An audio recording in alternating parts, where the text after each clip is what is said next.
be a good question. So, well, look, just if someone said to you in 2013 that you'll win your All Ireland, you'll be hurler of the year, young hurler of the year, and it'll be another 11 years before you get another shot, would you have taken that bargain? Probably at the time, no, because I suppose when you're young, when you're 19, probably 20 back then, you probably think when you get there so, I suppose, soon and early and win it, having probably come off underage success, you're probably like, this is going to be run-of-the-mill job now, maybe every second year or whatever. And I suppose as you get older, and especially after the weekend, probably the biggest thing you get then is kind of throughout the years, the appreciation of actually how hard it is to get out of Munster, get to an All-Ireland final. So I think the appreciation for how hard it actually is probably the biggest thing you've learned, or I've learned, probably from 2013 to now. And when you think of 2013, like what stands out? Like, remember the All-Stars were over in Shanghai, it was all brand new, you were seeing the world, like there was different things happening in your life that probably, were all... Yeah, I suppose for us back then it was kind of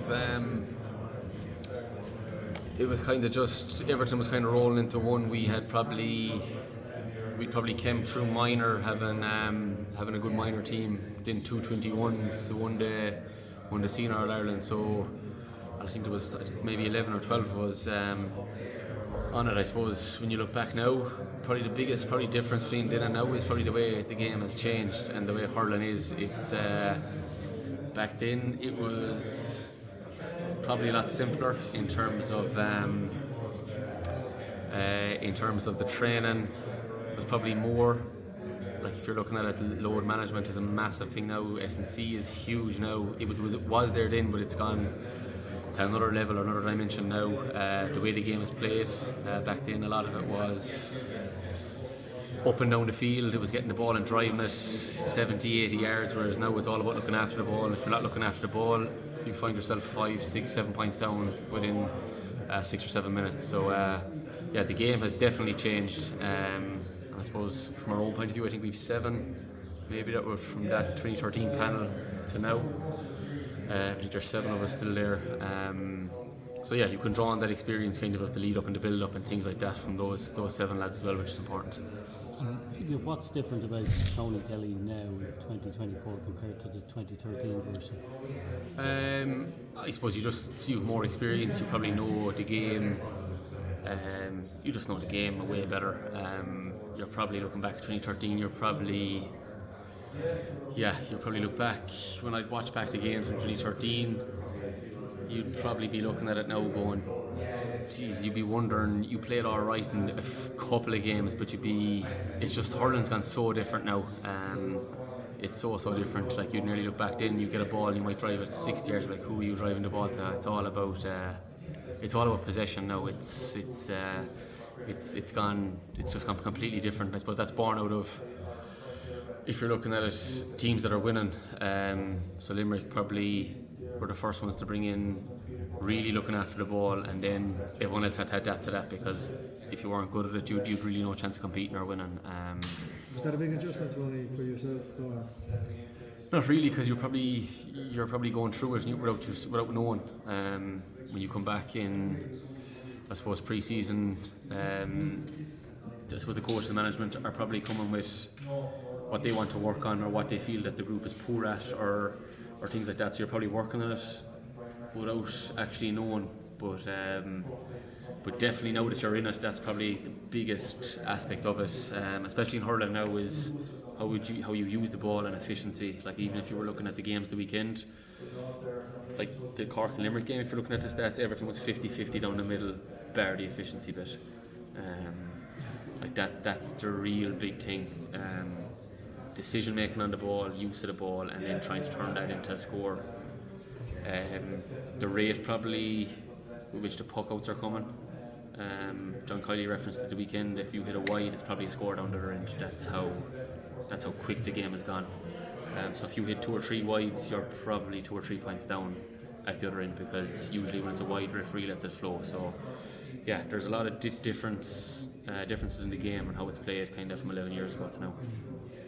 Where did you watch the Cork Limerick game? At home. Yeah. On your own, or? With David Fitzgerald. Two of us watched it. Yeah. What was the kind of love to be fly in the wall there from the final whistle? What was going on? Yeah, we're probably watching the game within the game, if you get me. You wouldn't be paying attention to the score. You'd probably be paying attention to the build up to the score, or if a lad was shooting a score or shooting a ball, you might actually have your eye on who's on the far side. Are they going, different setups? Are they going man for man? Are they letting off? Are they, what are they doing with puck outs? So when you're kind of watching the game, it's kind of, the best way to describe it is the game within the game, if I can describe it that way. It's not really watching it from a fan's point of view. What was the verdict at the end? Like Cork, the game was sensational, but obviously Cork were sensational. Yeah, the game was excellent. It was an excellent standard. I suppose it was better than probably the round robin game, because in the round robin game it was a slightly different game. The round robin game, the one in Port Keith the weekend now, it was really, really good. And as I said, it probably came down to that probably efficiency piece in terms of, I felt Cork in the second half, when they got their chance, they took it. I'm not sure that they hit any wides in the second half. If they did, they were probably very minimal. But yeah, use of ball again and how they minded it, and again just the chances when they presented themselves, they took it, especially that second half. Even the 2 points Declan Dalton got from way out the field, they nailed Everton. I remember a good few scores underneath that Hogan stand they got in the second half. They were tough shots, and as I said, they nailed Everton. And I suppose from a Cork point of view, looking at them, we're probably so used to them, especially the new setup. You get to play them every year. I suppose we played them, there was 2 points in it. Was it 2 points or 1 point in it this year, a point in it last year? So we're used to them, they're used to us, and obviously we'll be looking at each other, trying to, I suppose, see what each other are doing so well and see can you quash it on the day. But I suppose the majority of it, especially for ourselves, will be that consistency piece and trying to get ourselves to that level of consistency for a full 70. And if it's not a full 70, try to elongate those purple patches that you do get in a game. How much of a bearing, if any, will the game that you played with Team Yellow this year? How much of an influence might it have on the game? I suppose the only influence it has really, you probably go back and you watch certain clips from it in terms of I suppose maybe the run they got now, maybe to start the second half, what did they do well, how did we go about maybe attacking them, things like that. But that's pretty much it. It's really from an analysis point of view, really more so than anything, is that first meeting and last year's meeting, and then everything else you're just trying to dissect maybe from their games against Limerick and other games in Munster this year. What does it mean for you to be in this final, personally? I suppose it only means probably something if you win it. That's probably the way I put it. I've never been on the losing side of an All-Ireland final. Croke Park, we've only ever got there once, but we've obviously lost semi-finals. We've lost 3 semi-finals, 1 to Galway and 2 to Kilkenny, and when you get to this stage, you don't want to have that feeling for whatever it is, that 4 or 5 month period. I suppose the biggest thing is the work that you've put in. Sometimes you can go and you're maybe losing at the business of the championship, and you're wondering, well, is what I'm doing right? What I'm doing, is it right? What we're doing, is it right? I suppose winning the weekend gives you that probably confidence. Okay, even though we didn't play to our maximum, what we're doing is the right stuff to get to an All-Ireland final. And once you can get there, you're putting yourself in a position to obviously win the ultimate prize, which we're aiming to do. Tony, was there a time in your career at all where you felt, I'm not going to get back there? Like, Limerick beat you well in 19. Let's say, are you thinking, Jesus, I might get back there at all? Not really. Like obviously if you're looking back over that 11-year period, you have years where you've a year in 14 where you don't get out of a qualifier. You've a year in 15 where again you don't get out of a qualifier. Cork beat you. 16, you win the league and you think you're on the right track, and you're dunked out by Galway in a quarter final. So you've setbacks along the way, I suppose. 18, then we thought we were probably the closest we'd probably been since 13, when Galway beat us in that replay. And then obviously when Brian has come in, I think the biggest thing that Brian has probably brought to us is a level of consistency in terms of being a challenger in Munster, being a challenger in the last four, and obviously then the weekend having got over that hurdle and getting to an Ireland final. I think that's the biggest thing he's brought. How did he bring it? What's been his way? He probably has that thing over the players. How will I put it? The minute he walks in the door, he has your attention because of who he is in terms of who he was for Clare.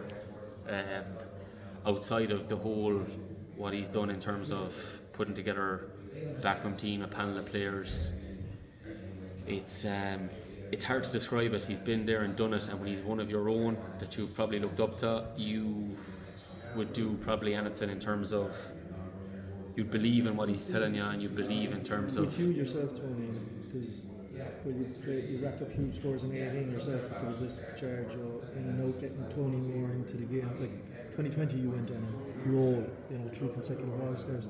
It coincided with Brian. Like in terms of optimising you, what kind of discussions did you have at that stage? Because you played some of the best hurling of your life under. Not too many discussions really. Not too many. You just have to. He just sets a standard around the place in terms of what he expects. No, not that previous managements didn't. I suppose it coincided too with getting older. Like when he came in personally, I was probably 25, 26, so you're not 21, 22 anymore. So I suppose myself personally, he probably came in at a great age for myself in terms of I had a bit of experience banked in terms of playing really well, not playing really well, being out of it, that kind of way. So you kind of gain that experience along the way. And then what's the experience? How did you learn to stay more in games? How did you do that yourself? It just comes from, I suppose, playing games really. It's like the only way you'll gain experience is probably playing in games. And I suppose when you're younger, you probably chase it more. Like you probably, as you get older, the biggest thing I've learned is patience. Like when you're not maybe in a game from the start, is just be patient and let it come to you. Not that you're going to stand up completely, but let it come to you in a way. Don't force things. Like don't run around like a headless chicken and end up on no ball. Let's say obviously the club had a great year, and let's say in 17 the Cruel again, it didn't seem to. Then the last day, it was in the last. You used the word patience. What way were you now talking to yourself? The last day. Because patience was key to you the last day. Yeah, not really talking, but just staying disciplined in terms of not trying to force anything that wasn't really on. We probably knew ourselves in the first half that we weren't using the ball. Like we weren't using the, especially around the middle eight where we weren't at the pitch of it in the first half in terms of how we were using the ball. We were wasteful. We were poking a lot of ball in aimlessly to our forwards. We weren't giving them a chance. We're in the second half. Start the second half, we started to get Sods on the ball, Fitzy on the ball, Peter on the ball, and as a result then it allowed, let's say, myself, Malone, Taylor then to get on the ball and our half back line to get on the ball, and it just comes back to that piece of mind on the ball really, and that was a big thing we said at half time. So we kind of knew going out in the second half that we were all going to buy into this now, that we were going just to use the ball. If it meant literally a 1 yard pass, just take the easy pass and work ourselves into the game, and then try and wrestle back momentum from there really. To win a second All Ireland, I remember Brian Lohan even in the dressing room after 97 saying that this actually feels different and special, better in its own way, because it's proven that we're a team capable of winning another one, a player.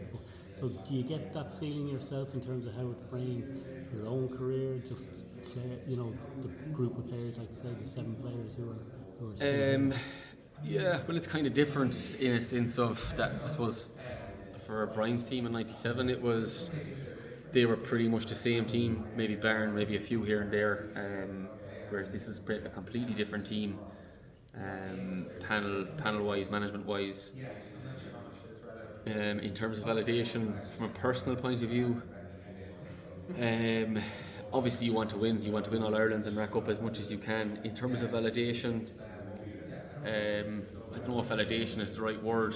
I think it would be. It wouldn't be more so validation. It would be worthwhile, if you get me. It wouldn't be validation. It'd be more the work and the years you put into it. It's been worthwhile more so than validation, because I think that team from 13 it has passed. Like it's. But legacy, do you think in terms of legacy?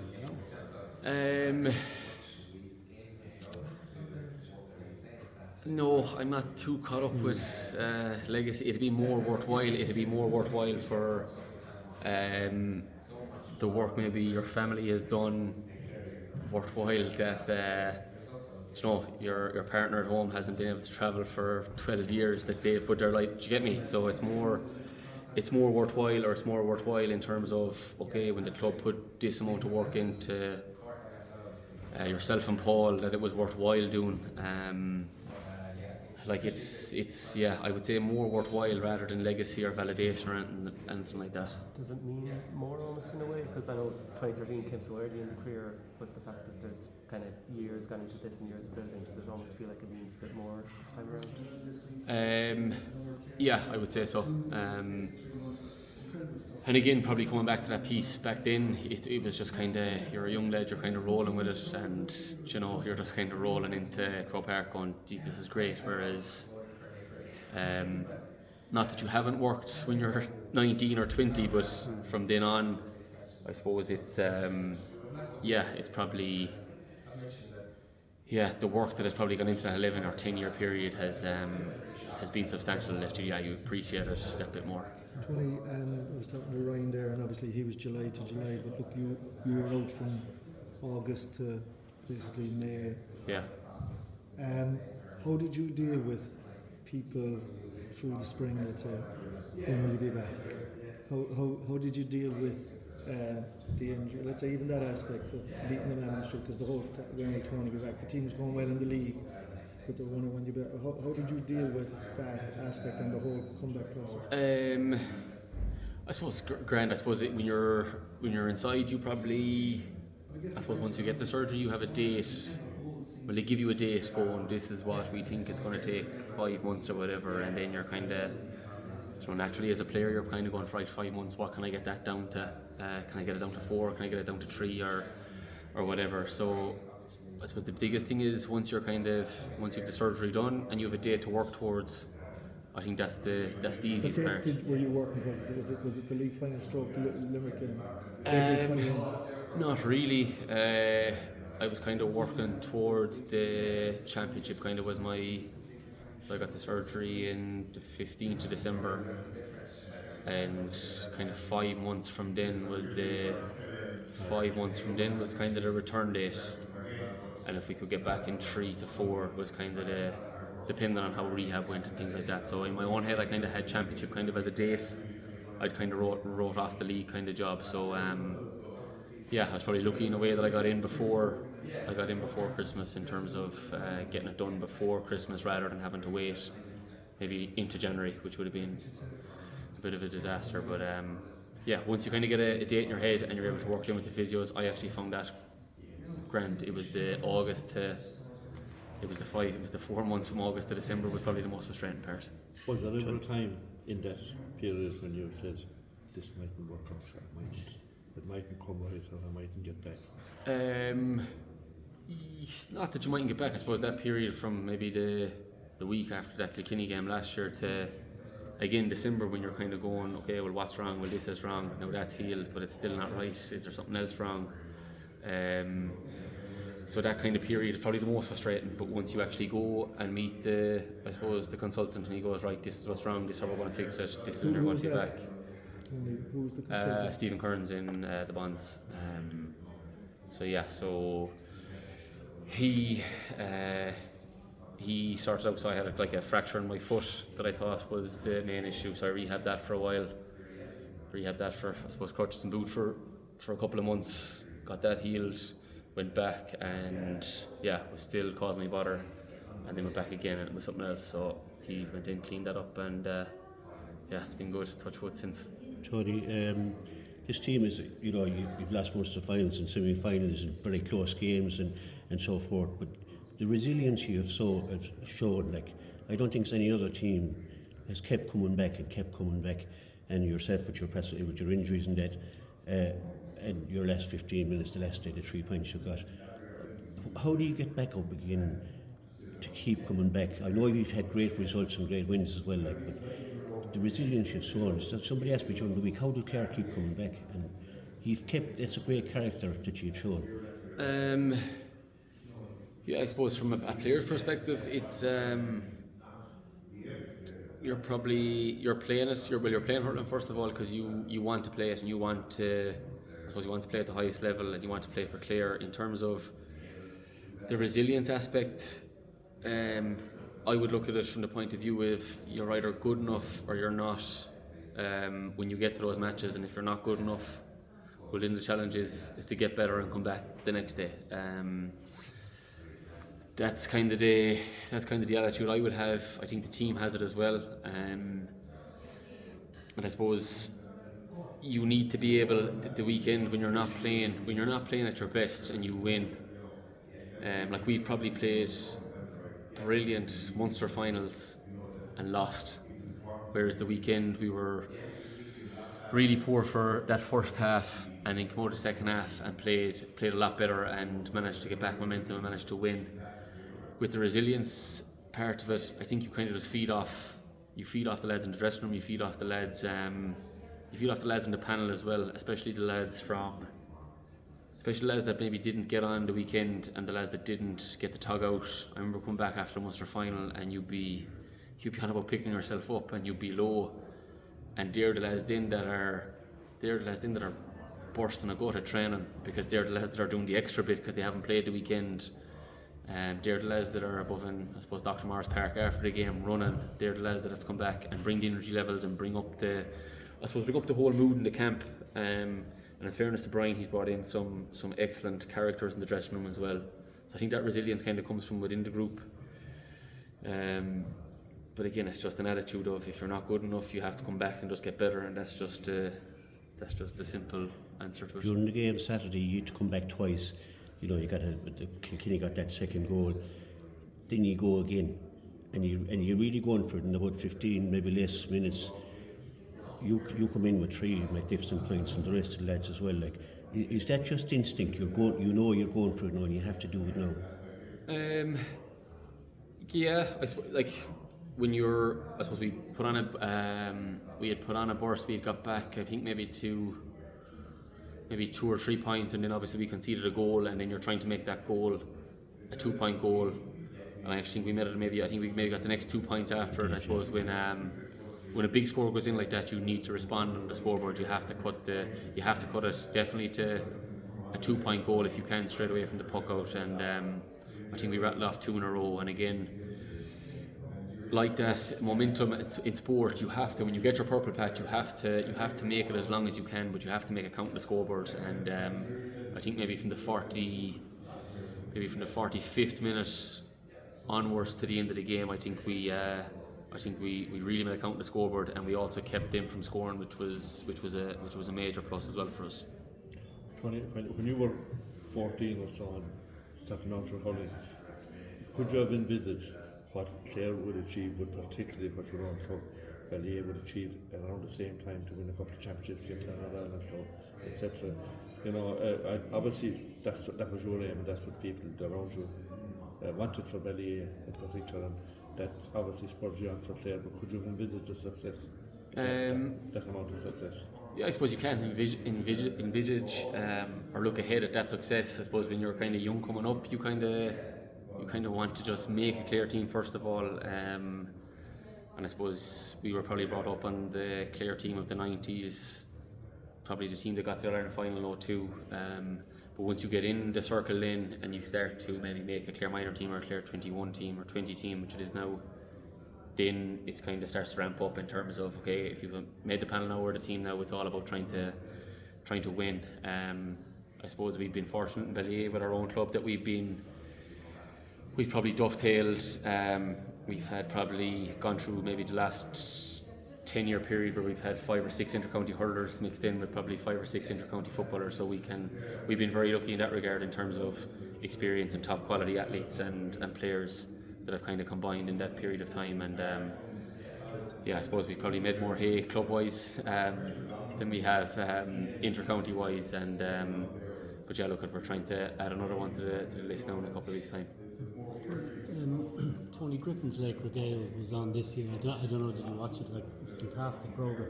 But like his career, like he missed out on the big one. And yes, you know, he's a Lake Regale, the whole series about him. His kind of his life is a hell of a lot more than what happened.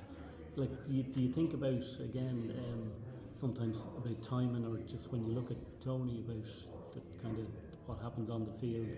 Obviously, for a lot of even people who end up in Lake Regale now, it's not defined by purely what. Yeah, definitely. Timing is a big aspect of it. Like there's been excellent hurlers in Clare that have just maybe fallen between that 97 era to the 2000 era, that 16-year period where they might have hurled for Clare for 12, 13, 14 years and never, never experienced maybe a Munster Championship or never experienced an All-Ireland Championship. So you have to, when you're coming as a player, you have to get a bit of luck in terms of kind of you're so involved with your own club. I suppose when you're younger, in terms of trying to get to such a high level.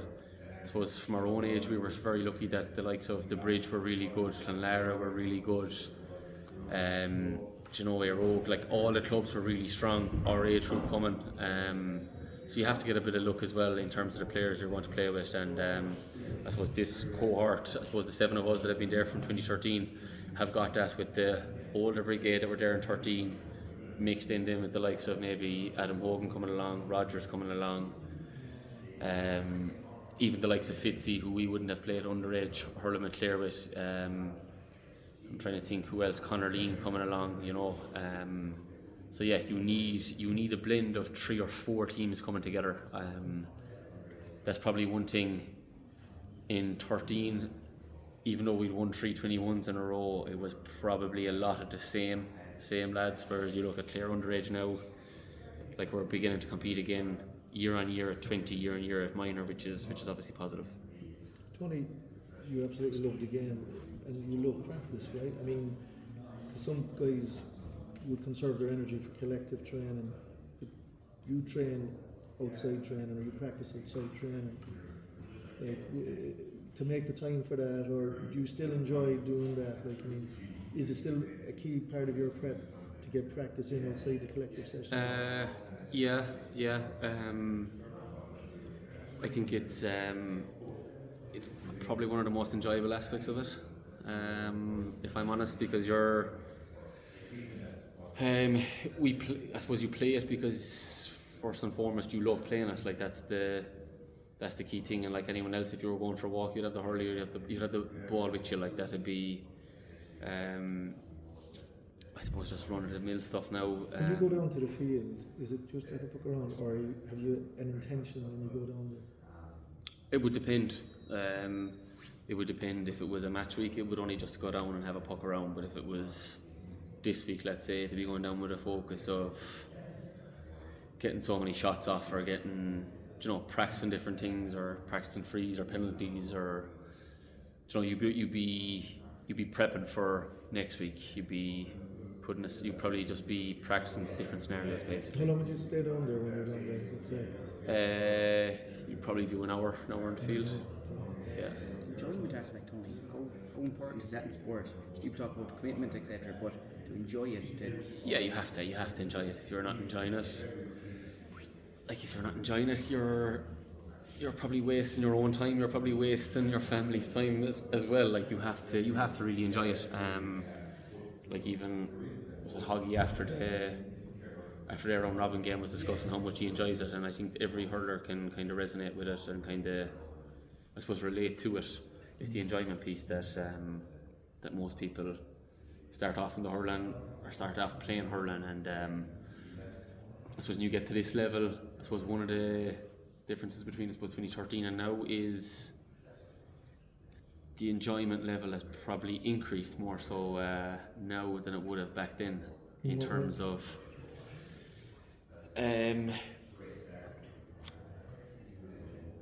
I think the way the championship is structured now in terms of the round robin, the home games especially, they bring a different element to the championship. Like back then it was, you were going to Thurles and if 15,000 turned up to Thurles for a Munster quarter final, you were doing extremely well back then. Like, First round here was, you know, it's that kind of enjoyment element of it is, from a player's perspective, is really, really good. Next question, Tony. I met Butch Lean, who is Conor Lean's grandfather. He's a Kerryman from Causeway. He was up in the stand. He was decked out in Clare colours. I met Conor Cleary, his father, Jerry Cleary. I met Donald Kelly. I met Brian Fitzgerald. I met all them people, you know. And you're very much aware that your families are up there in that stand and how proud they are of you and how they wear those colours with great pride. Yeah, I suppose you look at your family are, I suppose, first and foremost in terms of I suppose who you're representing when you go onto the field. You probably want to do your utmost for them, your utmost for the county as well. And yeah, look at your family is extremely important. They're the ones that I suppose when you head to Croke Park the last 2 years and things don't go well, they're the ones you probably lean on the most. And I suppose you're trying to give them, when you win the weekend, then it's obviously satisfaction for yourself and the team, but it's also satisfaction for your family because they can relax now for another week or two before another big game comes along. And it's probably tougher on them than it is. It's easy enough going to the field and play. I'd say it's, I'll judge them by them, it's torture watching it. But yeah, you're just trying to give them as many good days out as you can. Are you always thinking about the match and the build-up now, or do you have what you do to switch off? Switching off whilst Euros now is handy to switch off. Actually, how's that game going? Yeah, it was two. Nobody can say. I'm home now. We said 10 minutes, about 40 minutes ago, so